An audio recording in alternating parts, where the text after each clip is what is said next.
Good morning, everyone. Welcome to the June 5th, 2023 Mason Special Council meeting. I'm so excited that we have so many people in the audience today. It tells me that everyone is very interested in the future of the Western Southern Open. Before we get started, I just want to say that I think I can speak on behalf of my colleagues here that we are so very grateful for the leadership and expertise that we have from our city staff.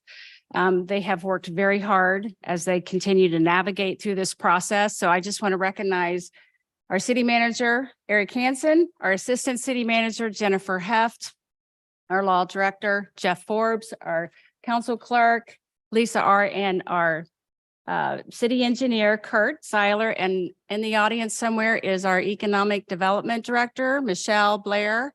They have all worked so very, very hard. So I just want to say thank you to them very, very much.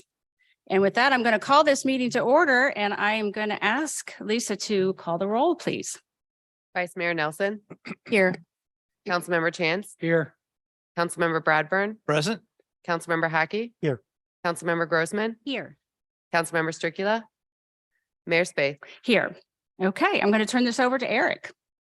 Thank you, Mayor. Also wanted to thank council members for making this meeting. It obviously isn't our typical meeting schedule or meeting time, so are grateful that you're able to make it to this.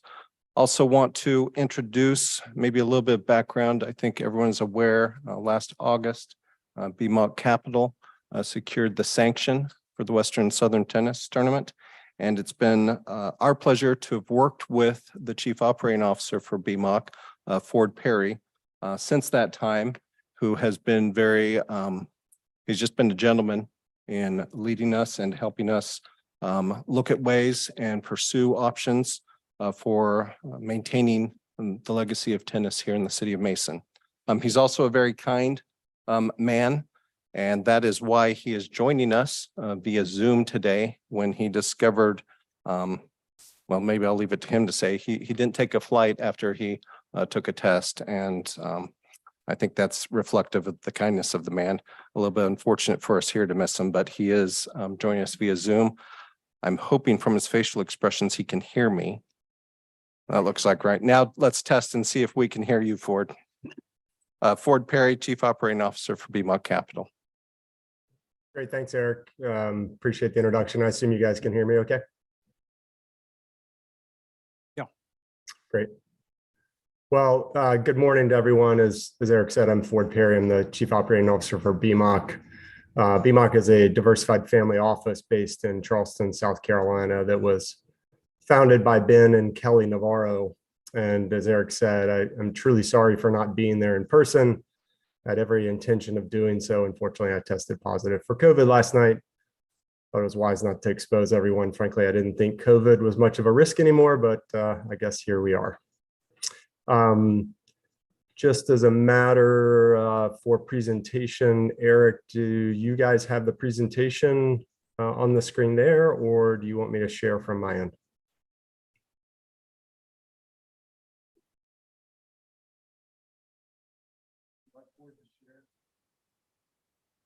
Is it easier if Ford shares from his side or that we pull it up?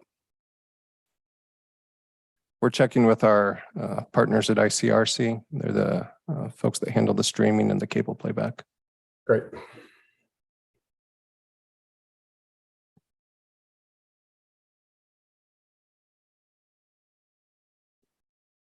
Would you like him to share it? Yeah, Ford, I think you go ahead and share. All right, let's see if we can do that.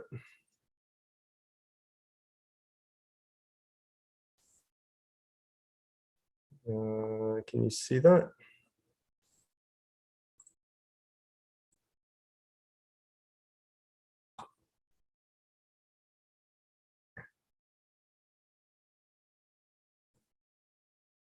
We can see it, Ford. You can? Great. Yes, we can. Let's see if we can go to. Great. Okay. Well, thank you everyone for hosting, and look forward to this opportunity to talk in more detail. about the tournament and the work that we've been doing to date, and frankly, just to remind people about what this opportunity is. As you know, 9 months ago, we invested several $100 million to acquire the rights to the Western and Southern Open, one of the premier tennis tournaments in the world. And at that time, and since that time, we have been evaluating the opportunities and the challenges to elevating the tournament to a level that is consistent with its peer tournaments around the world. Mason and the Cincinnati region have been incredible long-term home for the tournament, and we have a tremendous amount of respect for the support the community has provided for the tournament. My goal today is to highlight for everyone some of the elements of the tournament you may not know or may have forgotten that speak to the tremendous opportunity this tournament and the campus in Mason can provide to the community. As I said, in September of 2022, we acquired the Western and Southern Open from the USTA. And as you know, it's a tournament that's played every August.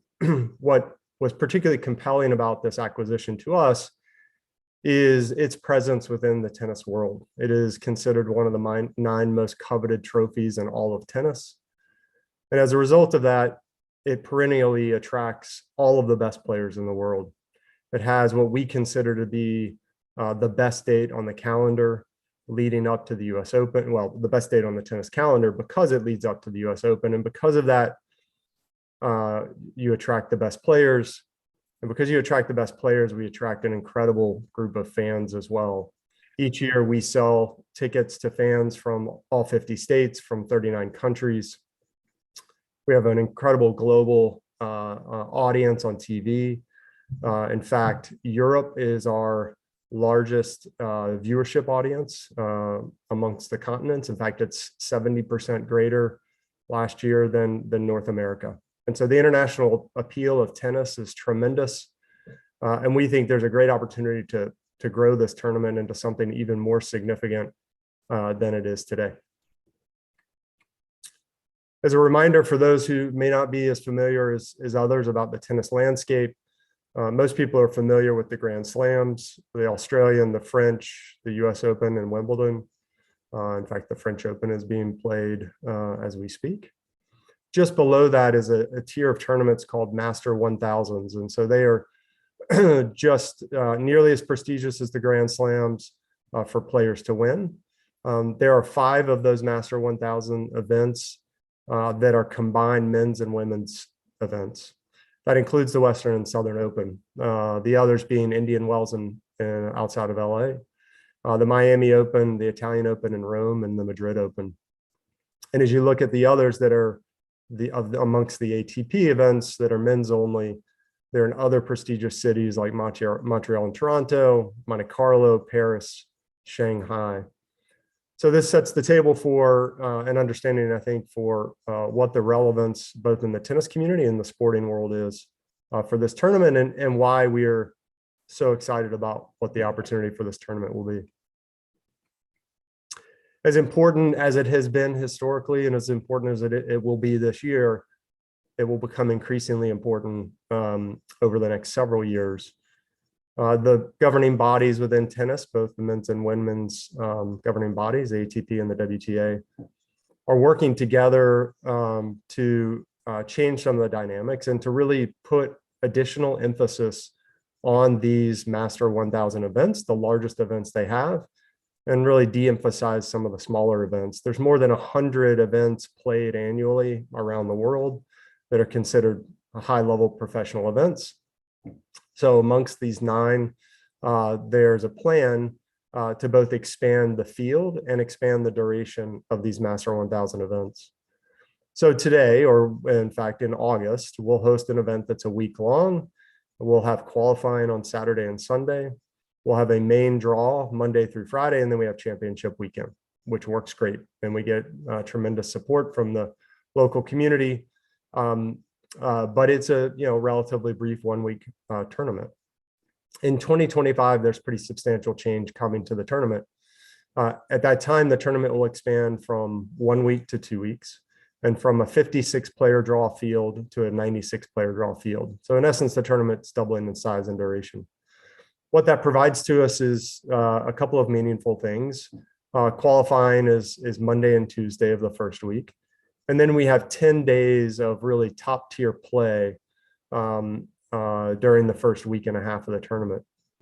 That includes a middle weekend, in which all of your top seeds are playing. And so that's sort of the premier moment in the tournament prior to championship weekend, and creates really exposure for the tournament and for the players, a unique duration of the event that both allows them more rest between events, but allows fans a longer period of time to come and experience all of what the tournament has and what the region, the Cincinnati region and the Mason area have for the tournament itself. And then we finish with championship weekend, which is always obviously the highlight. As we look at what that presents, we've really studied several other peer tournaments in the market to understand what the potential for the Western and Southern Open can be once we go to expansion. There are two tournaments in the US, Indian Wells and Miami, who have already expanded to 2-week events. And those tournaments respectively attract between 500,000 and 390,000 fans.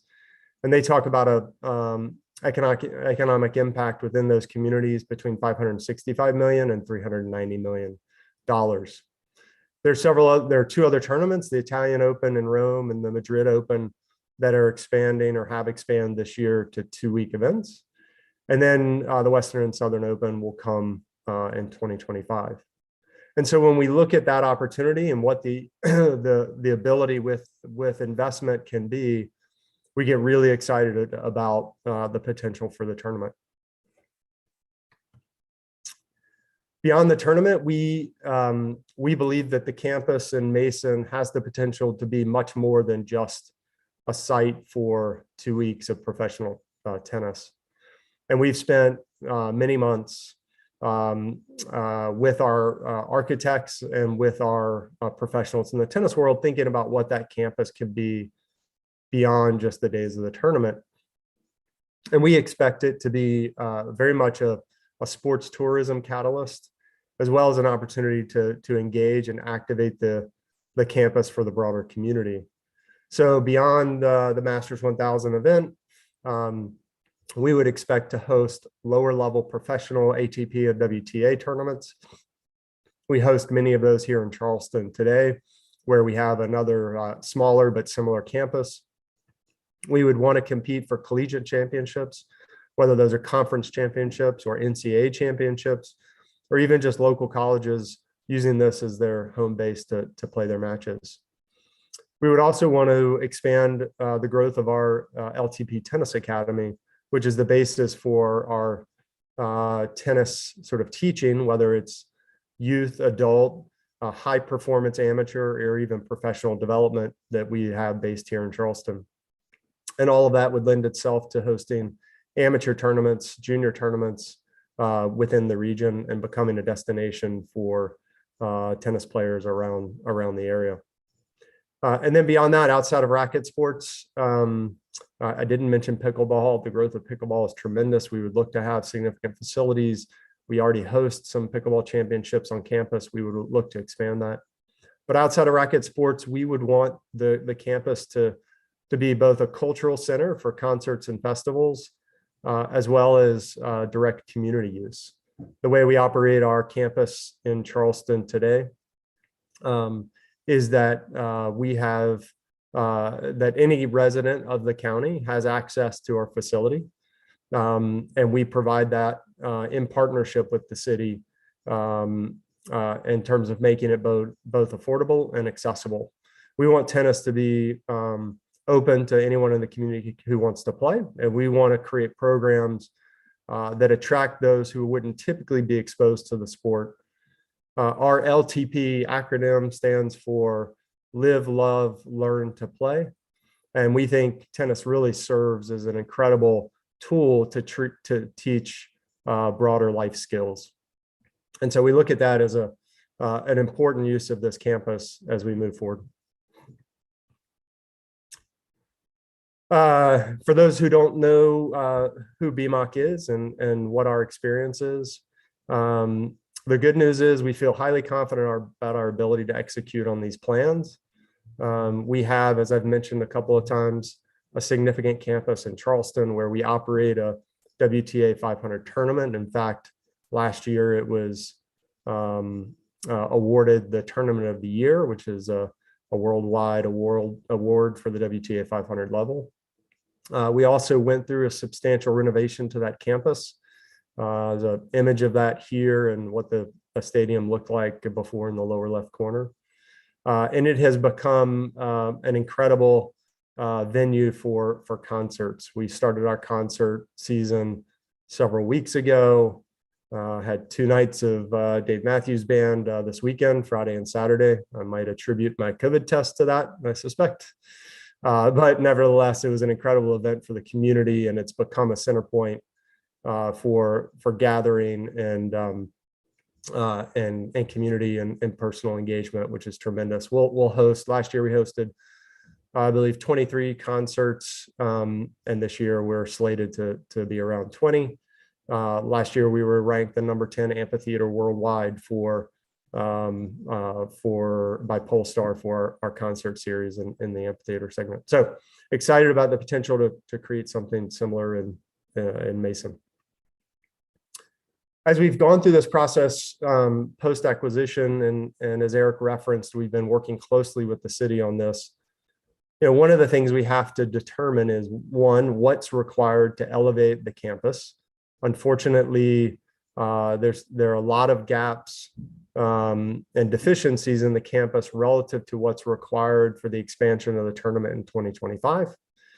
And there's gaps and deficiencies with respect to expanding this campus into something that reflects all of the sort of objectives that I just outlined about making this a year-round facility.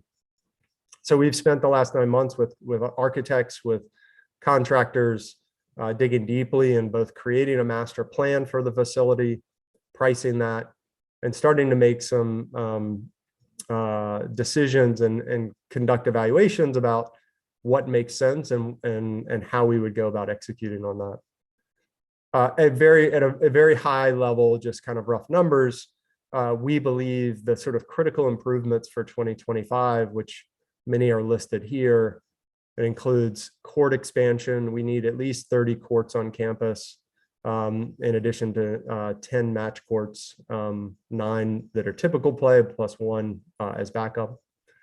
We would need to look to expand both the existing buildings out there, the South Building and the Paul Flory Building, as well as to construct significantly more player facilities, locker rooms, physio, massage, gym space.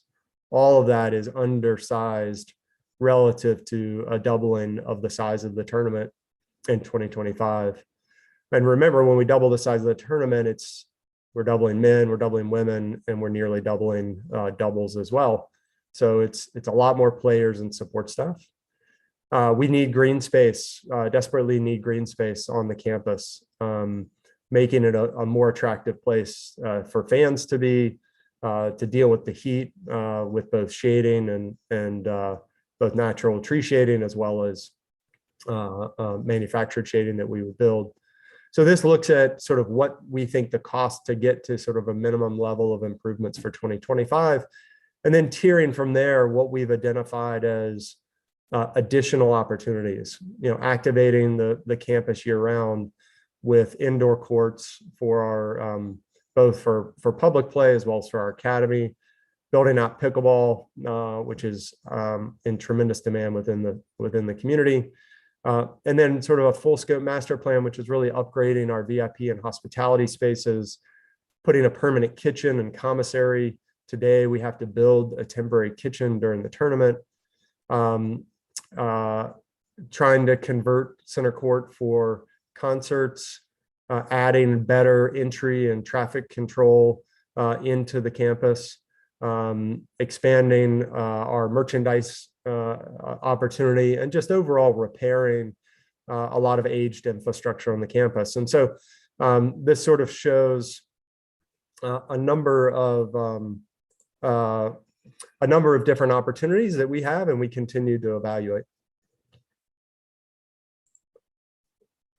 What that translates into, and I'll share with the group some of the master planning that we've done and some of the renderings that we've shared with Eric and his team. Still lots to figure out, but these are some studies that we've conducted.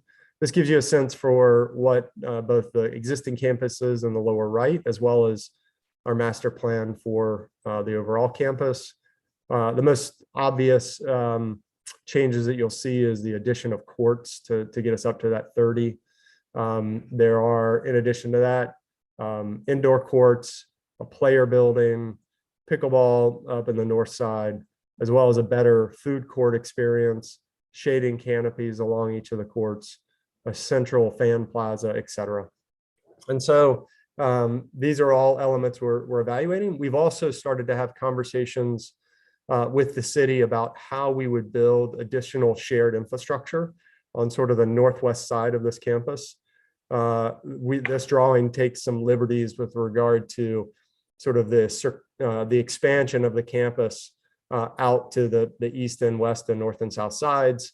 But we have started to talk about how we would incorporate additional facilities that would be dual purpose shared facilities, both for tennis and our year-round activity, as well as for the city, whether it's for golf and other sports activities, as well as conference space and the like. And I know that Eric and team will speak to that. Some additional renderings just to show what some facelifts could look like. This is a new entry plaza on the main area and sort of reskinning the box office, as well as what we believe is both important in terms of a central fan plaza gathering space that importantly would provide shading as well as rain protection. There's not many places to sort of escape the heat during the current tournament. This is just outside the main stadium over to the left-hand side where there's a current fan plaza that's fairly open. Likewise, providing shading and rain protection within the F&B plaza and thinking about how to redesign that for patrons. In addition to reimagining the VIP spaces around the campus. This is just one example of some redesign work that we've imagined for what are currently called the bunker suites, which are on the backside of the stadium. But there's 3 or 4 other areas within the campus where we've envisioned significant upgrades. This is another example of a standalone suite outside to be able to continue to attract not just local fans, but the international corporate dynamic that is a core part of this tournament and a core part of the peer tournaments, and having a space that is truly premium for people to come. We'd still, one of the benefits of this tournament is that it provides accessibility to the average fan as well, to be on campus. And so we intend to invest both in the premium spaces as well as the general campus as well. Like I said, whether it's food and beverage space or otherwise. This is a glimpse into the player building. We want players, they love to come to this tournament, but we want them to be happy when they're here. Having a space to train and warm up while they're here with that expanded player field is important to us. And having a player building that can accommodate that, but also accommodate our academy year round. And then finally, thinking about our pickleball, what we call pickleball social. So a space that can engage people sort of year round as it relates to the expansion of pickleball. So that's a glimpse into the space. Hopefully some helpful insight into how we think about the tournament opportunity and where we are contemplating broader investment. So with that, that's the end of my formal comments. I'm happy to turn it back over to Eric for next steps. Thank you, Ford. I think that was helpful for many here. I did want to acknowledge the mayor's comments that were very gracious, but this effort to keep tennis here has been a regional cast. And we have several, Ford, you probably can't see them, but there are many of those partners in the room. There is what's been called a working group that's been put together that consists of leaders from throughout the region that have been active in exploring how to speak with one voice to secure both the future of tennis as well as the additional investment here.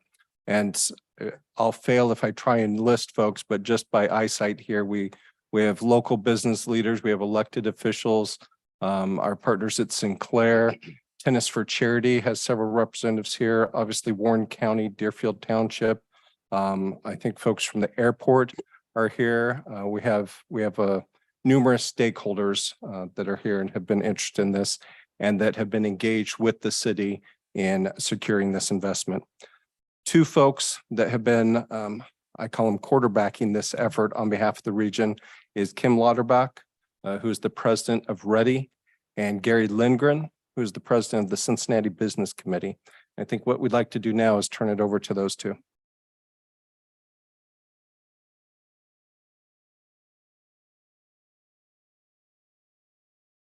Good morning. Thanks for having us here today. You're used to seeing me here talking about Ready, either investment or private sector, bringing private sector jobs to the region. So this is a little bit of a different hat, but one that I'm happy to wear, particularly as a Warren County and Mason resident. So it's nice to see all of you. Gary will come up here and join me. Certainly want to acknowledge our friends in the audience. To your point, a really invested group of regional players with the chamber, our visit, Cincy, Sinclair, Warren County, CVB, Warren County itself. Shout out to my friend Seth, who is here on the inaugural day of the British Airways flight direct service, lands at CVG tonight. So just a great way to highlight the international reach of the city. So just briefly, what brings Ready to the table? It's really, again, not something that we typically spend our time with, but when we think about the economic impact, the current tournament at about $80 million, certainly the expanded tournament at upwards of $150 million projected economic impact. For us, that international attraction piece makes it so much better for what we do for a living, right? Getting those eyeballs here into the area. As I mentioned, highlighted by that British Airways flight and our direct flight to Paris. So with that, I just thank you for being here and allowing our organizations to jump in and really help to lead this effort as well. We appreciate the partnership and we're excited to see the vision that Ford is laying out here with us today. Gary. Thanks, Kim. As Kim and I are both Warren County residents, I think we recognize how valuable this has been to the community in Mason and appreciate you partnering with us on this effort. As Kim mentioned, I think, between Mason, Warren County, Sinclair, the state of Ohio, Tennis for Charity, there's a lot of really important stakeholders that have come to the table to try to make sure that this event stays in the region. We've been really successful over the years when we've had these types of collaborative partnerships. I'd point our colleague Brendan Call at the Chamber, who they've really been leading for about a decade, the effort around the Brent Spence Bridge that just recently got funded, things like the MLK interchange, bring Southwest Airlines here to Cincinnati. I think those kind of regional collaborative efforts are really important. And this is another opportunity to do the same here. We know this is a tennis community, not just because of this event, but there's a lot of grassroots support in the community. They have great facilities like Harper's Point and Five Seasons that do a really good job. Pickleball, as you all know, is kind of supercharged in the area. I think there's over 60 venues, and having run the capital vote process in Hamilton County for the last 10 to 15 years, I'll say that the number one request we get from communities is for pickleball courts. So there's a great grassroots tennis community here. So thanks for having us. We're glad to be part of this and appreciate all the support.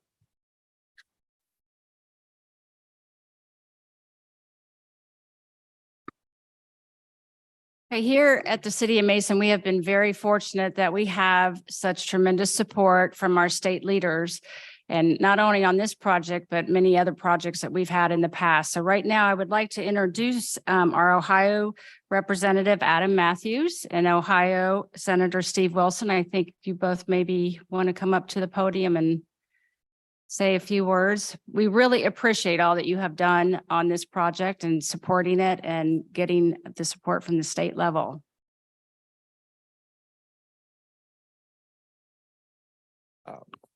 Thank you so much.